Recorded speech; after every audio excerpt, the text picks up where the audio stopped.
23 साल की उत्तराखंड की रहने वाली नव्या दिल्ली के एक अपार्टमेंट में शिफ्ट होती है, लेकिन उसके साथ वहां पे जो चीजें होनी शुरू होती हैं वो आप इमेजिन भी नहीं कर सकते। इनफैक्ट कोई भी इंसान इमेजिन ही नहीं कर सकता।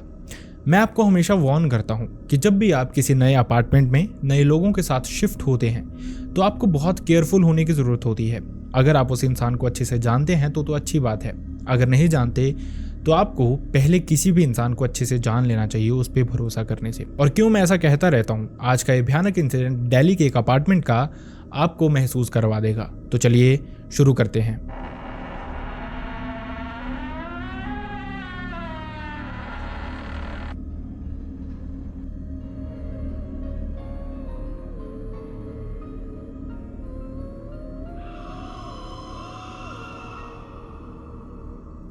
हाय and welcome back everyone. First of all thank you so much हमारी वीडियोस को इतना प्यार देने के लिए। आपका प्यार इसी तरह से मिलता रहेगा, वीडियोस भी इसी तरह से आती रहेंगी। अगर आपको वीडियोस पसंद आती हैं तो वीडियोस को हाइप करना ना भूलें।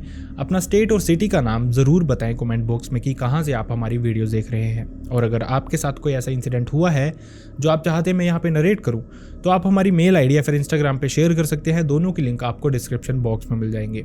अब बढ़ते हैं इंसिडेंट की तरफ। आज के इंसिडेंट हमारे साथ शेयर किया पल्लवी नाम की एक लड़की ने। पल्लवी ने बताया ये इंसिडेंट उनके साथ हुआ था 2016 में, जब पल्लवी, उनकी फ्रेंड खुशी और नव्या, जो कि तीनों एक दूसरे की नेबर ही थी, तीनों एक ही क्लास में पढ़ती थी लेकिन अलग अलग स्कूल में। जो पल्लवी और खुशी थी वो एक स्कूल में पढ़ती थी और नव्या दूसरे स्कूल में पढ़ती थी, लेकिन पड़ोसी होने की वजह से तीनों काफ़ी अच्छी फ्रेंड्स थी। जिसके बाद इनकी स्कूलिंग कंप्लीट होती है और उसके बाद तीनों सेम कॉलेज में ही एडमिशन लेती हैं।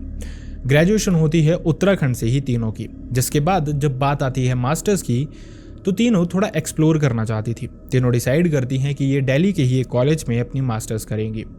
फैमिली से डिस्कशन किया जाता है। तीनों उम्र में भी काफ़ी बड़ी हो चुकी थी। फैमिली को कॉन्फिडेंस में लेती हैं, फैमिली भी इनको अलाउ करती है क्योंकि वो भी चाहते थे बच्चियाँ थोड़ा बाहर जाएं, समझे कि आखिरकार दुनिया होती कैसी है और कुछ सीखने के लिए, समझने के लिए दिल्ली से बेहतर जगह कोई भी नहीं हो सकती। तीनों के पेरेंट्स तीनों को अलाउ कर देते हैं।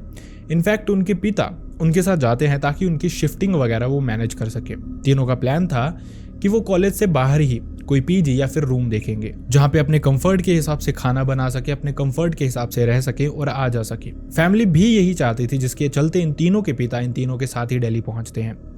जब वहाँ पे देखा जाता है तो कॉलेज के आसपास ही कुछ जगहें देखी जाती हैं जो कि लड़कियों के लिए सेफ हों। देखते देखते वो एक अपार्टमेंट तक पहुँचते हैं जहाँ का ओनर उत्तराखंड का ही था। एक ट्रस्ट बन जाता है, लेकिन ये ओनर उनको बताता है कि जो 3 बेडिंग के साथ वो अपना अपार्टमेंट बना रहा है उसको बनने में अभी लगभग महीना लगेगा, लेकिन उस समय तक वो इन तीनों बच्चियों की एडजस्टमेंट यहाँ पे करवा देगा उसके जो बाकी के अपार्टमेंट हैं। मतलब कहीं ना कहीं उनकी एडजस्टमेंट अपने हिसाब से 1 महीने तक करवा देगा। उनके पिता काफ़ी खुश हो जाते हैं इस चीज़ से। वो काफ़ी हद तक सेटिस्फाइड भी थे, जिसके चलते वो वापस चले जाते हैं बच्चियों को वहीं पे छोड़ के। अब यहाँ पे खुशी और पल्लवी, जो कि एक ही स्कूल में पढ़ी थी, बचपन से ही एक दूसरे की काफ़ी अच्छी फ्रेंड्स थी वो, तो इसी के चलते वो एक रूम में शिफ्ट हो जाती हैं। वहीं एक और रूम था इस इंसान के दूसरे अपार्टमेंट पे, जहाँ पे एक लड़की पहले से ही रह रही थी। इस लड़की का नाम था फातिमा। इसी के साथ नव्या को शिफ्ट करवा दिया जाता है, जिसके चलते शुरू में नव्या खुशी और पल्लवी के साथ ही रहती थी। मतलब उन्हीं के रूम में ज़्यादातर रहना, कभी कभार सोने ही अपने रूम में आना। लेकिन देखते देखते 5-6 दिनों के अंदर ही नव्या की दोस्ती फातिमा से काफ़ी अच्छी होने लग पड़ती है। देखते देखते सब कुछ नॉर्मल होने लग पड़ता है और अब काफ़ी हद तक नव्या अपने ही कमरे में टाइम बिताती थी। जिसके अलावा वो अपनी फ्रेंड्स के साथ आउटिंग पे जाती थी। नव्या की खुशी और पल्लवी से ज़्यादा बनती नहीं थी क्योंकि ज़्यादा बातचीत नहीं थी। कभी भी खुशी और पल्लवी उसको बुलाती थी अगर कहीं जाने के लिए तो बाहर ही उसको बुला लेती थी। इसी के चलते चीज़ें इसी तरह से प्रोसीड कर रही थी। लगभग 1 महीना था जब उन्होंने शिफ्ट होना था अपने दूसरे नए अपार्टमेंट में, और 1 ही महीने के लिए फातिमा भी यहाँ पे रह रही थी। ऑनर ने बताया कि 1 महीने बाद ये लड़की अपना अपार्टमेंट छोड़ देगी, तो अगर आपको अच्छा लगेगा तो आप इसी अपार्टमेंट में कंटिन्यू कर सकते हैं। अगर आप तीनों को एक साथ रहना होगा तो आप नए अपार्टमेंट में शिफ्ट हो जाते हैं। खुशी, पल्लवी और नव्या भी इस बात को एक्सेप्ट कर चुकी थी। देखते देखते थोड़ा वक्त और बीतता है, लगभग 10 से 12 दिन बीतते हैं और चीज़ें और भी इनके लिए नॉर्मल होने लग पड़ती हैं। वहीं नव्या फातिमा की ओर भी क्लोज आ गई थी। मतलब एक तरह से काफ़ी अच्छे दोस्त वो बन गए थे। फातिमा काफ़ी टाइम से यहाँ पे रह रही थी, जिसके चलते उसको बहुत सारी चीज़ों का पता होता था और वो नव्या को अक्सर बताती रहती थी। इसी के चलते चीज़ें इसी तरह से आगे भी प्रोसीड कर रही थी। लगभग 18 से 20 दिन बीत जाते हैं। चीज़ें काफ़ी हद तक नॉर्मल ही थी इस टाइम तक, लेकिन इसके बाद नव्या के साथ चीज़ें कुछ अजीब होनी शुरू हो जाती हैं। जैसे नव्या को हमेशा लगता था जब वो कॉलेज की तरफ जा रही है तो उसके साथ 24 घंटे सातों दिन कोई ना कोई इंसान चलता रहता है। एक अजीब सी प्रेजेंस उसको फील होती रहती थी और ये कुछ ऐसा नहीं था जो नव्या ने इससे पहले कभी भी महसूस किया हो। इसके अलावा कुछ और भी चीज़ें थी जो कि उसके लिए काफ़ी अजीब हो चुकी थी। पल्लवी ने बताया इस समय नव्या को ऐसा लगता था जैसे हमेशा कोई हवा के थ्रू नव्या का नाम पुकारता रहता है, उससे बातें करना चाहता है, कुछ डिस्कस करना चाहता है, लेकिन क्या उसको समझ नहीं आता था। इनफैक्ट नव्या जब रात को सोती भी थी तो उसको एक अजीब सी वियर्डनेस फील होती रहती थी। उसको हमेशा ऐसे लगता था जैसे उसको ढंग से नींद नहीं आ रही है, बीच बीच में नींद टूट जाना, कच्ची नींद होना, इस तरह की चीज़ें उसके साथ बहुत ज़्यादा हो रही थी।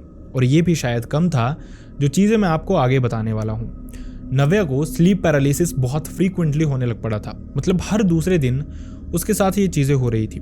शिफ्ट हुए अभी 22 से 23 दिन ही हुए थे कि नव्या एकदम बदल चुकी थी अपनी ज़िंदगी में। उसको रात को सोए सोए ऐसा लगता था जैसे उसके शरीर को कोई इंसान टच करता है, इंसान कहीं या फिर कोई और चीज़, लेकिन एक टच उसको फील होता था। और ये सब कुछ बहुत वियर्ड था, बहुत भयानक सा था। वो चाहती थी सबको बताना इसके बारे में, लेकिन वो एक्सप्लेन नहीं कर पाती थी कि किन चीज़ों से वो गुजर रही हो। एक्सप्लेन उस इंसान को किया जाता है या फिर वो इंसान समझता है सिचुएशन जिसने खुद इस तरह का कुछ देखा हो। ना पल्लवी ने ऐसा कुछ देखा था, ना खुशी ने ऐसा कुछ देखा था, और ना ही फातिमा को इसके बारे में कुछ पता था। आखिरकार ये नव्या के साथ चीज़ें हो क्यों रही थी, था कि इस सब का कारण जब तक आप एंड में पहुंच के जानेंगे तो आपके भी होश उड़ जाएंगे। देखते देखते शिफ्ट होने के बाद 22 से 25 दिनों के अंदर ही नव्या एक अजीब से तरीके से अकेलापन फील करती थी। उसके सराउंडिंग फातिमा भी रहती थी, पल्लवी और खुशी भी उसके साथ ही आती जाती रहती थी, लेकिन फिर भी उसको अकेलापन ही फील होता रहता था, जैसे उसका कोई अपना है ही नहीं। देखते देखते अभी नव्या अपने घर वालों को ये चीज़ें बताना शुरू करती है कि उसके साथ ऐसी चीज़ें हो रही हैं जो उसने अभी तक, यानी कि 23 साल की वो हो चुकी थी, अभी तक फील नहीं की थी। एक अजीब सी फीलिंग है जिसको वो शेयर भी नहीं कर पाती ढंग से। अपनी माँ को उसने सब कुछ बताया, लेकिन उसकी माँ ने भी पहली बार चीज़ें लाइटली ही ली। उनको ऐसा लग रहा था शायद नव्या पहली बार घर के बाहर गई है, शायद उसने इस तरह की चीज़ें पहली बार ही फील की हैं। अकेले रहना, फैमिली से दूर रहना और कभी कभार परेशान भी होना, तो वो चीज़ें अपने तक ही रखना, इसी तरह की चीज़ें नव्या के साथ थी। उसकी माँ ने उसको बताया कि तू ऐसा कर, पूजा पाठ ज़्यादा से ज़्यादा किया कर, जितना ज़्यादा पूजा पाठ करेगी चीज़ें उतना बेहतर होंगी, भगवान साथ देंगे और तू धीरे धीरे बाहर रहना सीख जाएगी, एडजस्ट करना सीख जाएगी। लेकिन पल्लवी ने बताया कि नव्या इस दौरान उनको ये बताती थी कि उसका पूजा पाठ करने का मन नहीं करता। वो चाहती तो है भगवान का नाम लेना, पूजा पाठ करना, लेकिन एक अंदर से फीलिंग नहीं आती, वो उठ नहीं पाती, ये पूजा पाठ कर नहीं पाती। उसका ध्यान हमेशा कहीं ना कहीं और ही भटक जाता है। इसके अलावा और भी कुछ चीज़ें थी नव्या के अंदर आनी शुरू हो गई थी, इनफैक्ट जो पहले कभी भी नहीं होती थी। नव्या जिसको हाइजीन की बहुत प्रॉब्लम रहती थी, बहुत ध्यान रखती थी वो हमेशा, लेकिन अब नव्या ने कॉलेज जाते टाइम भी नहाना बंद कर दिया था। एक अजीब ही तरह की सुस्ती उसमें पड़ी रहती थी, अजीब सा उसको देखने में लगता था और ऐसे लगता था जैसे ये काफ़ी टाइम से नहाई नहीं है। बहुत परेशान रहती थी, हमेशा नींद में रहती थी। इनफैक्ट पल्लवी और खुशी उसको जब भी शाम को कॉल करती थी, उनका एक रूटीन था बेसिकली जाने के बाद से ही कि शाम को वो कॉलेज के बाद थोड़ी देर रेस्ट करके फिर बाहर घूमने जाया करती थी। कभी कुछ फास्ट फूड खाना, तो कभी थोड़ी बहुत आउटिंग करनी, घूमना फिरना, ये चीज़ें उनके लिए नॉर्मल थी। लेकिन अब कुछ और अजीब हो गया था। नव्या को जब भी कॉल करती थी, नव्या कॉलेज से वापस आते ही सो रही होती थी। सुबह भी जब वो कॉलेज जाने के लिए रेडी हो रहे होते थे, उस समय भी नव्या सो ही रही होती थी। सबसे लेट उठती थी वो, लेकिन उसके बावजूद रात को भी जल्दी सो जाती थी और शाम को भी जब भी वो कॉल करते थे, उससे मिलने जाते थे, तो वो सोई होती थी हमेशा। ये जो चीज़ें थी कहीं ना कहीं नव्या से एकदम उल्टी थी। नव्या इस तरह की बिल्कुल भी नहीं थी, सिर्फ 25 से 26 दिन पहले ही। इसके बाद नव्या की फैमिली जब उसको बहुत कॉल्स करने की कोशिश करती है, बातचीत करने की कोशिश करती है, तो वो अपनी फैमिली के कॉल्स को भी अवॉइड करना शुरू कर देती है। कभी वो नींद में होती थी, तो कभी ऐसे माहौल में होती थी, एटमॉस्फेयर में होती थी जब वो उनकी कॉल उठा नहीं पाती थी। आखिरकार ये सब कुछ हो क्या रहा था, कोई समझ नहीं पा रहा था। नव्या के पेरेंट्स जो उसको कॉल कर करके थक गए थे, अब पल्लवी और खुशी को कॉल्स करना शुरू कर देते हैं, जिसके बाद वो उनसे पूछते हैं कि आखिरकार नव्या है कहाँ। तो पहले से ही उनको पता था कि नव्या अलग रहती है, लेकिन उसी दौरान पल्लवी और खुशी ने भी उनको बताना शुरू किया कि नव्या का जो बिहेवियर है वो काफ़ी हद तक बदल चुका है। जिस तरह की नव्या थी उस तरह की बिल्कुल भी नहीं है। उनको समझ नहीं आ रहा उसके साथ हो क्या रहा है, लेकिन वो एकदम से ही बदल चुकी है। उसकी माँ को भी ये चीज़ें पता थी। नव्या ने इनफैक्ट खुद ही उनको ये सब कुछ बताया था। अब कहीं ना कहीं वो समझ चुके थे कि नव्या जो कि उनको चीज़ें कुछ बता रही थी, वो शायद सच में इंटरनली बहुत परेशान है। उसके साथ कुछ हो रहा है जो उसको खुद भी नहीं पता। नव्या का नेचर इस तरह का कभी भी नहीं था, जिसके चलते अभी उनको शिफ्ट हुए सिर्फ 28 से 29 दिन ही हुए थे कि नव्या की फैमिली दिल्ली पहुंचती है। उसको अपने साथ लेके जाते हैं क्योंकि उसकी जो हालत थी वो सच में बहुत अजीब थी।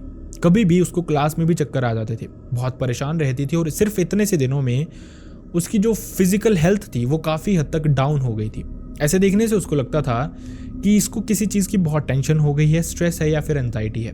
इसी के चलते उसकी फैमिली उसको अपने साथ ही वापस ले जाते हैं। ये सोचते हैं कि शायद थोड़ा टाइम घर पे रहे तो रिकवर कर जाए, फिर से शिफ्ट होगी तो अपने दोस्तों के साथ होगी, शायद सब कुछ ठीक हो जाए। अब इसी दौरान जो फातिमा थी, नव्या की फ्रेंड, उसने रूम छोड़ के चले जाना था क्योंकि उसका महीना होने वाला था, तो उसको सी ऑफ करती है फातिमा और फातिमा वहां से चली जाती है। इस दौरान नव्या अपने घर पे थी।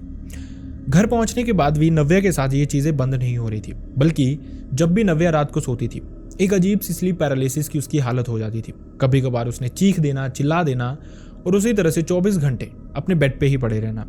नहाना धोना कुछ नहीं और खाना खाना तो 2-3 लोगों का एक साथ ही खाना खा लेना। ये जो चीज़ें थी ये कहीं ना कहीं अब नव्या की माँ को परेशान करना शुरू कर चुकी थी। वो समझ चुकी थी कि ये जो ट्रेड्स हैं ये किसी तरह के प्रेत, भूत, जिन, इन चीज़ों के हैं। ऐसा माना जाता है कि जब भी इस तरह की कोई भी चीज़ किसी इंसान पे हावी हो जाती है तो इंसान इसी तरह का बिहेव करता है। उसको नहाना धोना, अपनी हाइजीन भूल जाती है, खाना वो बहुत ज़्यादा खाता है और हमेशा सुस्ती में पड़ा रहता है। इसी तरह की चीज़ें नव्या के साथ होनी शुरू हो गई थी। तो अब जो नव्या की माँ थी और उनके पिता थे वो ऋषिकेश के एक आश्रम में जाते रहते थे, जहाँ वो एक बाबा को जानते थे, उनके पास जाते रहते थे और बहुत फ्रीक्वेंटली सेशंस लेते रहते थे। जब भी फ्री टाइम होता था तो वहाँ विजिट करते थे, कुछ दिन रह के भी आते थे। वो समझ गए थे कि कहीं पे भी अब नव्या का इलाज नहीं हो सकता, बेहतर है उसको वहीं पे लेके जाया जाए क्योंकि डॉक्टर्स को दिखाने वाली कोई चीज़ नहीं है इसमें। जिसके चलते नव्या और उसके पेरेंट्स इसी आश्रम में पहुंचते हैं, वहाँ रहने का अपना सिस्टम करते हैं। मतलब आश्रम इस तरह से था वो कि वहाँ पे हर इंसान अपने हिसाब से रह सकता है, वहाँ पे हर इंसान अपनी तरह से सेवा कर सकता है। वहीं पे जाके नव्या की फैमिली नव्या के साथ रहना शुरू करते हैं, उन बाबा को दिखाते हैं, जिसके बाद वो बाबा नव्या का एक ट्रीटमेंट शुरू करते हैं। ये एक नॉर्मल ट्रीटमेंट था, किसी भी तरह का तंत्र क्रिया नहीं, कुछ भी ऐसा नहीं था। नॉर्मली उस इंसान को जैसे स्पिरिचुअल बना देना, एक तरह से भगवान का नाम चैंट करवाते रहना, एक पॉजिटिव एटमॉस्फेयर उसके सराउंडिंग रखना, ये सब कुछ कर रहे थे। देखते देखते कहीं ना कहीं जो चीज़ें थी नव्या में बदलनी शुरू हो गई थी। ऐसा लग रहा था जैसे नव्या शायद रिकवर कर रही है इन चीज़ों से, लेकिन फिर भी कभी कभार एक वो चीज़ दिख जाती थी उसके अंदर जो पहले भी वो डील कर रही थी। कभी ना कभी ऐसा लगता था कि नव्या का जो करैक्टर है वो बिल्कुल चेंज हो गया है, वो शायद अब नव्या नहीं है, कोई और है। और ये थोड़ी सी टाइम के लिए लगता था, जैसे कोई चीज़ नव्या के अंदर आती है और वो वापस चली जाती है। लेकिन अब पहले से काफ़ी चीज़ों में बदलाव था, काफ़ी बेटर फील कर रही थी नव्या। लेकिन वहीं ये बाबा ये भी जानते थे कि अगर ये ट्रीटमेंट करवाना है, अगर इसको बिल्कुल ठीक करना है तो कहीं ना कहीं पूरी तरह से करना पड़ेगा। अगर कुछ भी प्रॉब्लम अंदर रह जाती है, ये वापस चली जाती है, तो फिर से ये चीज़ें बिल्ड होनी शुरू हो जाएंगी। जिसके चलते वो समझ गए थे कि इस सब का लेना देना है किस चीज़ से। इसी के चलते नव्या के पेरेंट्स को वो कहते हैं कि उन्हें एक इंसान से मिलने जाना पड़ेगा। वो उनको कहते हैं कि आप तैयार हो जाओ अपने हिसाब से, और हमें थोड़ी ही दूर उन्होंने एक जगह बुक की थी, बेसिकली एक खाली हॉल था, वहाँ पे मिलना है, वहाँ पे कुछ चीज़ें करनी पड़ेंगी। नव्या और उसकी फैमिली जब इन बाबा के साथ वहाँ पे पहुँचते हैं तो उन्होंने एक पैगंबर बुलाया हुआ था। पैगंबर बेसिकली इस्लाम धर्म में होते हैं, जो कि रुकिया के थ्रू कुछ लोगों का ट्रीटमेंट करते हैं जिन पे जिन जिनात इस तरह की चीज़ें हावी होती हैं। ये ऐसा माना जाता है कि पैगंबर सबसे ऊपर आते हैं किसी भी इस तरह की प्रॉब्लम का सोल्यूशन करने के लिए। जब वहाँ पे पहुँचते हैं तो ये बाबा कहते हैं कि इसके अंदर कुछ ऐसी चीज़ है जो मैं नहीं समझ पा रहा, मुझे लग रहा है कि शायद आपके धर्म से रिलेटेड है या फिर आपकी ही कुछ चीज़ों से रिलेटेड है, आपको उसको देखना चाहिए। ये पैगंबर थोड़ी देर उसको वहाँ पे बैठाता है और देखते देखते नव्या के अंदर से कुछ अजीब आवाज़ें आनी शुरू हो जाती हैं। वो और ही तरीके से पोजेस हो जाती है। क्लियरली पता चल रहा था कि वो किसी तरह के जिन से पोजेस्ड है। ये जो इंसान था ये रुकिया करना शुरू करता है। देखते देखते थोड़ी ही देर में नव्या रिकवर करना शुरू कर देती है। ऐसा लगता है कि उसके अंदर जो चीज़ थी जो उसको इतने टाइम से भारी भारी फील करवा रही थी, उसको सुलाए रखती थी, एक अजीब सा इंसान बना चुकी थी, वो निकल रही है। जब सब कुछ ठीक होता है तो उसको कुछ चीज़ें बताई जाती हैं। नव्या को बताया जाता है कि ये चीज़ें उसमें ट्रांसफ़र अभी से कुछ दिन पहले ही हुई थी, मतलब कि जब वो अपने इस अपार्टमेंट में रह रही थी, और ये ट्रांसफ़र भी किसी फ्रेंड के थ्रू ही करवाई गई थी। अब कौन फ्रेंड थी आपको भी पता है, फातिमा जो उसके साथ रह रही थी। इस पैगंबर ने इनफैक्ट उनको ये भी बताया कि जो ये फातिमा थी इसने एक जिन को अपने कब्जे में किया हुआ था, कुछ चीज़ों के थ्रू और कुछ चीज़ों के लिए। जब इसका मतलब निकल गया तो ये जिन उसको ही परेशान कर रहा था काफ़ी टाइम से। ये चाहती थी किसी ना किसी को ट्रांसफ़र करना, और शायद ही 1 महीने के लिए तभी यहाँ पे रुकी हुई थी ताकि कोई ना कोई ऐसी लड़की आए जिस पे ये ट्रांसफ़र इस जिन को कर सके। वैसे ही उसने कर दिया था। उनका खाना पीना एक साथ होता था, कपड़े इनफैक्ट एक साथ ही पड़े रहते थे, तो ये चीज़ें उसके लिए बहुत आसान थी इस तरह का कुछ भी करना नव्या के साथ, और उसने वो कर भी दिया था। इसी के चलते जब नव्या अपने घर आई तो वो भी पीछे से छोड़ के चली गई थी ताकि उस इंसान पे किसी को शक ना हो। अगर शक हो भी तो वो उनको मिले ही ना दोबारा, क्योंकि नव्या भी जानती थी, उसके पेरेंट्स भी जानते थे, वो उसको ढूंढने स्पेशली नहीं जाएंगे। जो लड़की इस तरह की कोई चीज़ कर सकती है शायद बाद में भी वो उनको परेशान कर सकती है। बड़ी बात ये थी, पल्लवी ने बताया नव्या इसके बाद बिल्कुल ठीक हो चुकी थी। जब वो वापस पहुंची तो फातिमा उसको देखने को नहीं मिली। नया अपार्टमेंट उनका रेडी हो चुका था और उन्होंने वहीं पे रहना शुरू कर दिया। नव्या के साथ इस तरह की कोई भी चीज़ इसके बाद नहीं दिखी जो कि ऐसा बताए कि वो अभी भी किसी ना किसी चीज़ से पोजेस्ड है। पूरी तरह से वो रिकवर कर चुकी थी, लेकिन एक बात उसने सीख ली थी कि ब्लाइंडली किसी पे भी ट्रस्ट नहीं करना चाहिए। बेहतर होता अगर नव्या उसके साथ इतना इन्वॉल्व नहीं होती। बेहतर होता अगर नव्या ओनर को कह देती कि उसको उसके साथ नहीं रहना है। हो सकता था उसको कोई और अपार्टमेंट मिल जाता, लेकिन ये चीज़ें उसको झेलनी नहीं पड़ती। हालांकि सिर्फ 1 महीने के लिए ही नव्या ने ये सारी चीज़ें झेली, लेकिन 1 महीना भी उसके लिए बहुत लंबा था। आई रियली होप आपको इस तरह के इंसिडेंट से कुछ सीखने को मिलता हो कि अगर आप नई जगह पे नए लोगों के साथ शिफ्ट होते हैं तो ब्लाइंडली किसी पे ट्रस्ट नहीं करना है। शिफ्ट सिर्फ उन्हीं लोगों के साथ होना है जो आपके लिए ट्रस्टवर्दी हैं। आई रियली होप आप कुछ सीखे होंगे, समझे होंगे, एंड आई रियली होप आपको ये वीडियो पसंद भी आया हो। वीडियो पसंद आए तो वीडियो को लाइक करना ना भूलें, चैनल को सब्सक्राइब करना ना भूलें। एंड मैं चाहता नहीं, लेकिन अनफॉर्चुनेटली अगर किसी के साथ भी इस तरह का कोई भी इंसिडेंट हुआ है, चाहे आपके साथ, आपके किसी रिलेटिव, नोन, भाई बहन, फ्रेंड या फिर नेबर के साथ, तो आप हमारी मेल आईडी या फिर इंस्टाग्राम पे शेयर कर सकते हैं। दोनों का लिंक आपको हमारे डिस्क्रिप्शन बॉक्स में मिल जाएगा। So see you next time in next video. Bye bye.